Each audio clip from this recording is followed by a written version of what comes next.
Frederick and Elitom Elamin. Elamin somehow is close to Kiswahili because you say amini. Amini is to believe, like faith. There we go. Yeah, so welcome, Elitom. I welcome everybody else. We're going to have a brief meeting. Our title, we are going to call it, we are giving it a good title, Benefits of Energy Cultivation. The benefits of energy cultivation. Exactly. And sometimes you think this is a given. However, people do need that explained. Why should I even cultivate my energy? What is this about? Exactly. But in a nutshell, Yes. in a nutshell, to give people an example, it's sort of like back in the 90s, in the 80s, but usually the 90s, the car manufacturer Toyota, everybody knows Toyota, they kind of took the industry by storm. Why? Because they had a vehicle that could get a lot of miles to the gallon. A lot of miles to the gallon. So meaning, when you put energy in, you could get a lot more out of it than other vehicles. So this is what they're famous for. So it's the same way when you come on a energy cultivation journey. You want to get a lot more energy out of what you're doing. See, because if you got to spend more energy or exhaust yourself to get energy, and you really don't get that much out of it, that's sort of like how should we say, that's not an asset. That's a liability. And this is why even in our society now, the way they measure prices on gas and everything else on how much energy it took to go get it. But if you could get energy easier and get more out of it, that's what you mean a good asset. You could get more mileage to the gallon out of what you're doing. So when you start, for instance, exercising, just exercising, something you did differently than before. You used to be a couch potato, but now you're getting up and you're walking. He's answering the people on Zoom. Is that Zoom? I'm just calling people to come, but you are good to go. I've gotten all the group members. So you're welcome, join anytime. And we are also live on YouTube right now, okay?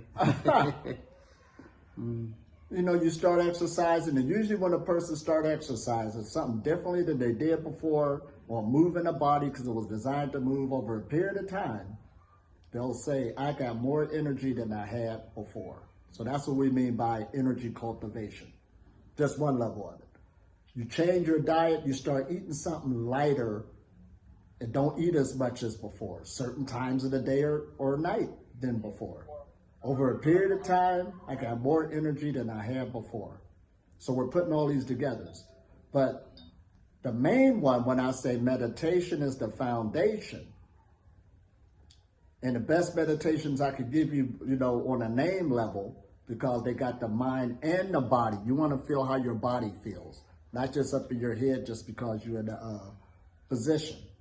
And if you're feeling uncomfortable, stay in that position as long as you can so your internal energies could start removing those blockages. So that's where a lot of people don't understand about meditation. They'll say, oh, I've been meditating for 20 years and this and that. But when they get with me for some reason, man, my energy never felt like this. And my question is, what was you doing before?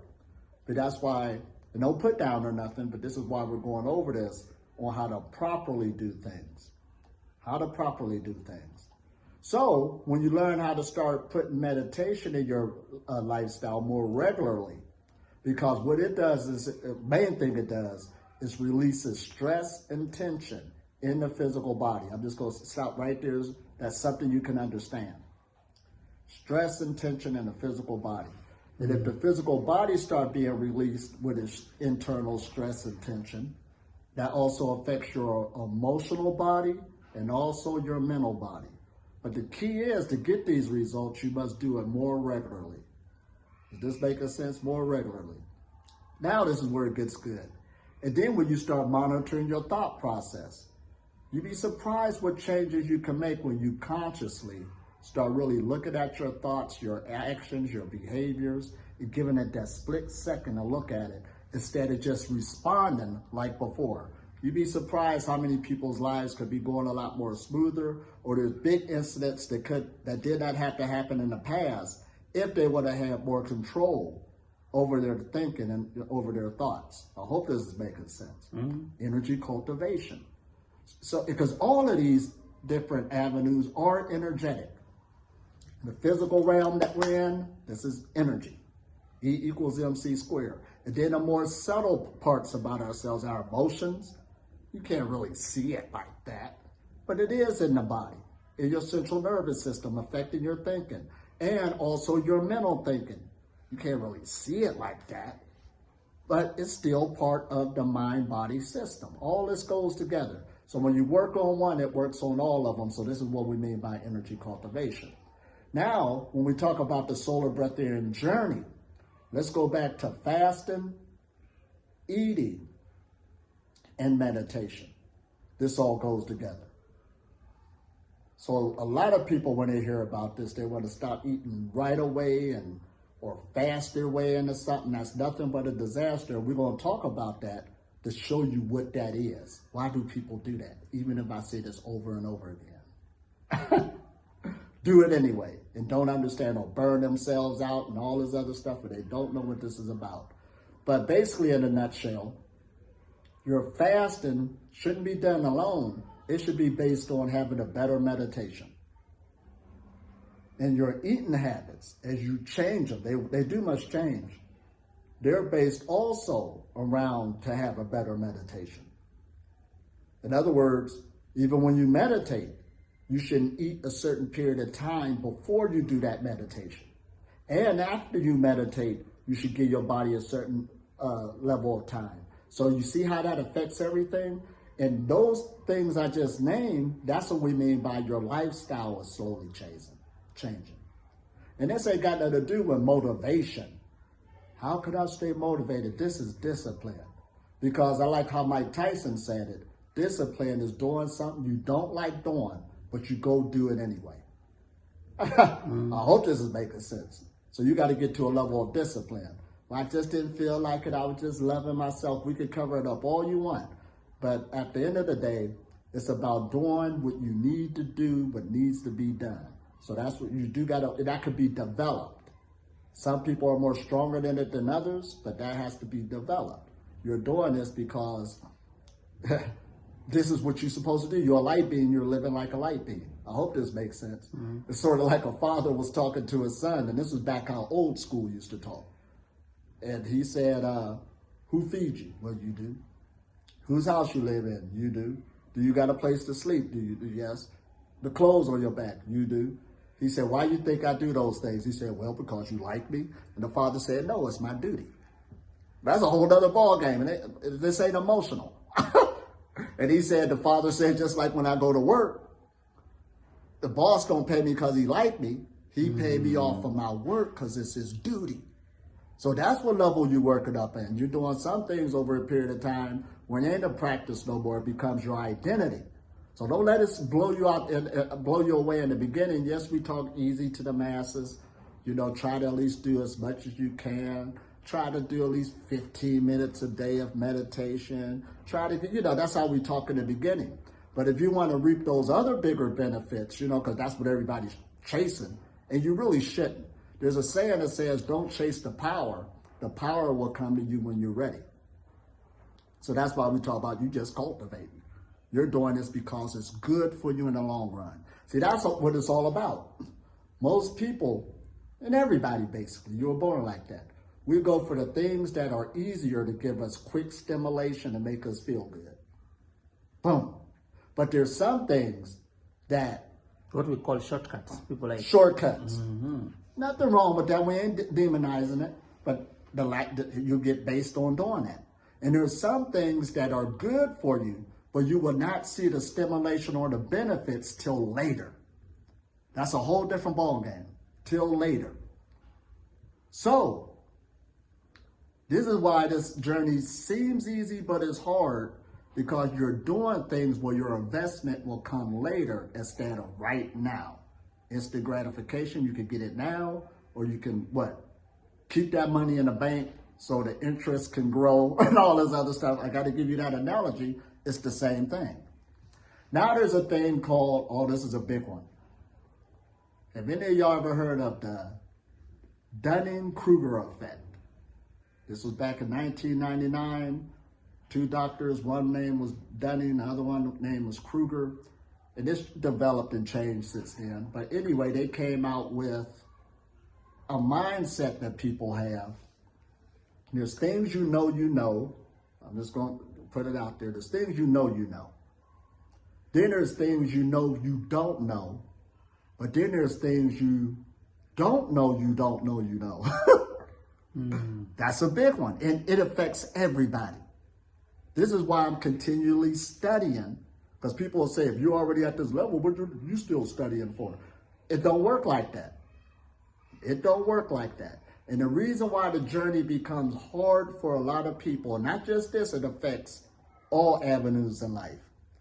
You got a person, they probably got exposed to something, but their abilities, their competence, they overrate it. They overrate it. You think you know more than what you think you know about a subject, but you'll find out when you come into it, man, I got a lot more to learn. That's why in ancient times they used to say, your spiritual journey don't begin until you realize how ignorant you are. That's a big one. I know a lot of people look at that, and that just didn't hit me till recently. I knew that for a long time, but it just didn't hit me till recently. That's how knowledge works. It ain't hit me way back then. Because knowledge don't end. As soon as you get to the point you think you know it all, oh man, you just put a roof on yourself and you just stagnated yourself. This is, again, energy cultivation. So that's why even when I'm teaching people, I ain't got no curriculum like this and still teaching the same thing over and over again. Okay, page 1, everybody. And I've been doing that 10 years ago. No, if my knowledge developed, that's the level I'm teaching at. So I even grew from 10 years ago of teaching to where I'm at now. It just grew. Now, was you wrong back then? No, you only could teach on the level that you know. Oh man, this is good. But as you keep going and developing, this don't end. This don't end. There's other abilities that we have that is coming out more and more, gets revealed to you. But anyway, people have the tendency, not all people, but most, have the tendency to overrate their abilities. So usually when this breatharian knowledge comes on the scene, it seems like it goes into the spiritual community. And the way you've been taught spiritually, I know everybody, okay, I know you're nice, but I keep saying spirit means energy. And I keep saying a breatharian is a person who's good at energy cultivation. That's a big one, ain't it? And everybody who's in the spiritual community, you know about this, but how do you really rate your energy level? And most people overrate it. It's understandable. I even did it when I first heard about the knowledge. I overrated myself. This just being real. But what happens is, okay, that happens. It's a natural human thing. You overrated yourself. We could call it confidence or whatever. But when you start going into that subject matter, like I said, it could be anything. You'll start finding out how much you don't know.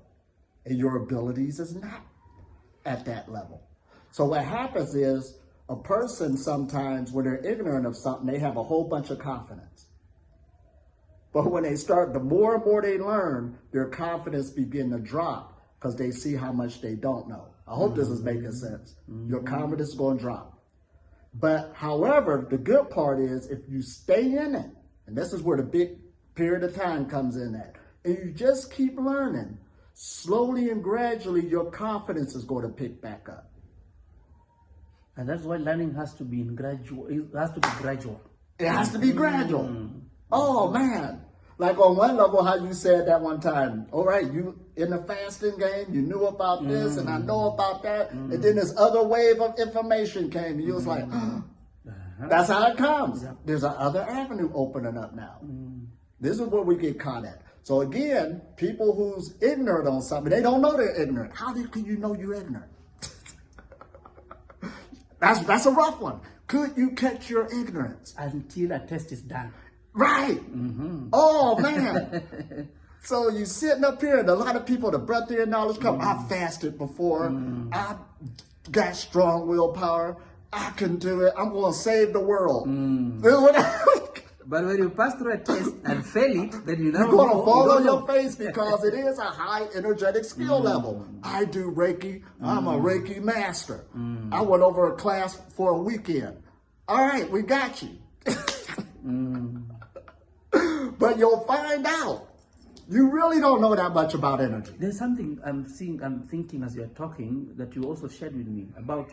We were talking about how people can be helped to get to know this information, and you realize that it is very hard to break into their minds because they just hear and they feel like it's just noise. They don't take it seriously and they cannot apply it into their lives.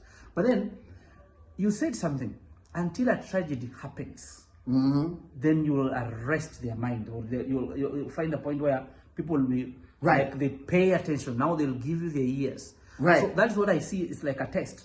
For you, in all your information, you have to test. You have to be tested. This is why we take tests. Where are you at? Yep. But the thing about, like we said on this Dunning Krueger effect, people usually evaluate themselves as being real high. You know, higher than what you know. And because of, and the thing about it, it's hard to understand you're ignorant because if somebody else tried to tell you, 9 times out of 10, you don't want nobody to judge your knowledge to put you down. And that self evaluation can also be like a self justification or self how do you call this? Where you find that you are right. You're right. When you got a belief system, you got to be right. You are only using a formula that is created by you to test yourself, so you can't be wrong anyway. Right. But when we change the formula, we change the testing grid. If you now bring different questions in, then you realize that, okay, if someone, let's say it this way, if someone else tests you, will you still pass the test? Here we go. Exactly, with the different information, with the different understanding and even experience. And that's why, by the way, we need to bring it very clearly here now today, because all along, I thought this fasting and this lifestyle is the same, like a pranic lifestyle, cultivation lifestyle. See, I thought it's one and the same thing. Thought it was the same. And I knew, according to me, that what you were doing was more powerful, was more superior. So I wasn't paying attention so much to what somebody else is doing the other side.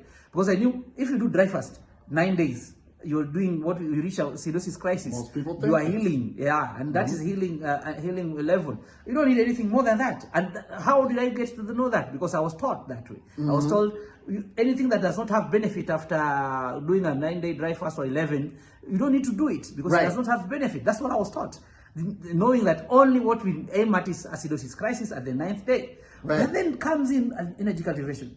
And I'm being told something a little very different. And I'm told this way. Fasting lifestyle, or fasting only like the way it is what we call poverty mindset. Where you are going with the minimal, you are like taking everything away. You're not having abundance. Because this way, when you do energy cultivation, you have the source. You become the source. You become the source. Yeah, but with the fasting, you are eliminating. The only thing that we are doing, much of it is to eliminate, and we're eliminating what? Diseases, we're eliminating what? Maybe toxins, that is all the idea of fasting. Just taking away anything. That's just the idea. This journey. Yeah. So when I got to know the energy cultivation part, I'm like, this is somehow superior. This is something better. But I was not paying attention. And again, I also realized that at a point when we came to know about autonomy, so we thought, okay, we can fast our way into it. Because now we knew there's something better than fasting, but we don't know how to get there. So when we come to learn about energy cultivation, then we realize, this is where we had the missing link. That's what I've been saying. There's a missing link, but it was a big one. Just a small thing. It has been a very big missing link. Yep. This is why I started out by saying on this, your fasting is not done alone. You're only fasting to have a better meditation. If this meditation ain't in it, and I'll be the first one to tell you this, it ain't gonna happen. Now you might say, Early Tom, who makes you the authority and this and that? Now what happens is, like I said, everybody get affected by this.